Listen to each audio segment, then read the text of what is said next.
زیادە کەس نەکات.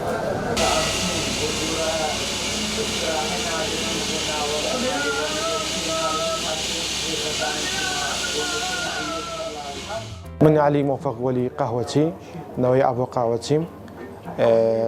وەکو دەزانن قاوەخانە کەمان کۆنتینی قاوەخانەی شاری هەولێر بووە کە نزیکەی 1970 ساڵە تەمەنی قاوەخانەکەمان ئەو قاوەخانەیە یەکەم جار لەسەر قەڵاتی هەولێر دانرا عەبدوڵڵا کوڕی سلێمان ئەفەندی لەسەر دەستی وانە دامەزرا کە باپیرانی مەیە ئەمش پێنجەم نەوەی ئەبو قاوەتیم ئێستا کە لێرە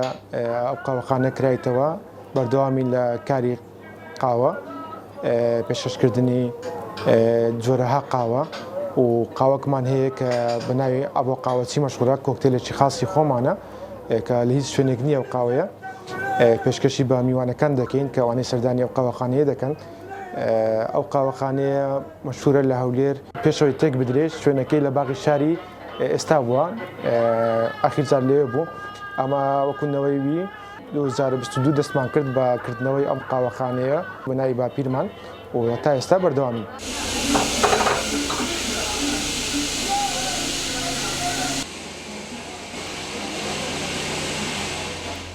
قاوەخانەکەمان ساڵی 1983 بە بڕیارێکی ڕژەمی بەعس لەسەر ئەوەی کە پێشمەرگە لەوێ کۆبوونەوەی نهێنی دەکا و لەسەر کوردایەتی بە بریارێک ئەو قاوەخانیان ڕوخان ئێستا ئەمە قاوەمان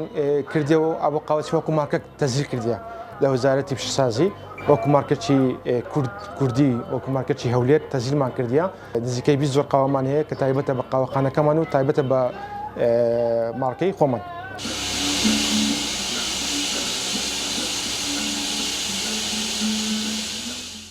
لەگەڵ ئەوەی کە ئەمە قاوەخانەمان کردەوە بە دیزاینی کۆن و بە شێوازی قەڵای هەولێر کە بە قەڵای هەولێر بچی زۆر لە خەڵکانی شاری هەولێر هەولێریەکان ئەهلی بازار سەردانی ئەو قاوەخانەیە دەکەن و لەیازە ئێستا سەردان دەکەن کە پێیان خۆش بەو قاوەخانەیە دووبارە کرایتەوە دووبارە ئەو ناوە زیندوو کراوە ئەوانەی کە سەردانی شاری هەولێر و هەرێمی کوردستان دەکەن لە ناوەڕاست و باشووری عێراق سەردان دەکەن زۆریان پێخۆشە ئەمە ئەوشمان هەیە لە بۆ معلوماتان لێرە لە بۆ زانیاریتان وەکو نامیلکە وەکو یادگاری خۆ دەنووسی کە دێ ئەو قاوەخانەیە چت بەدڵ بووە کوی دەبینی کە کۆنتینی قاوەخانەی شاری هەولێر بووە 1970 ساڵە تەمەنەکەی ئەوانەی کە دێنە ئێرە زەویەکان بیانیەکان کە سەردانی گەشتیاران کە سەردانی ناو بازار دەکەن دێنە قاوەخانەکەمان کە تاریخی ئەو قاوەخانەیە مێژووی قاوەخانەی دەخینەوە زۆر سەرسام دەبن پێی کە پێنجنەوە تا ئێستا بەردەوامە.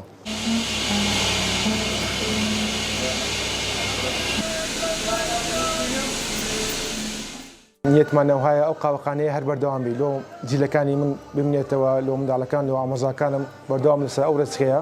و هەدەفمانەوە هەیە لە هەموو عێراق ئەو قاوەخانەیە فەرعەشی هەبی وەکو براندەکی کوردی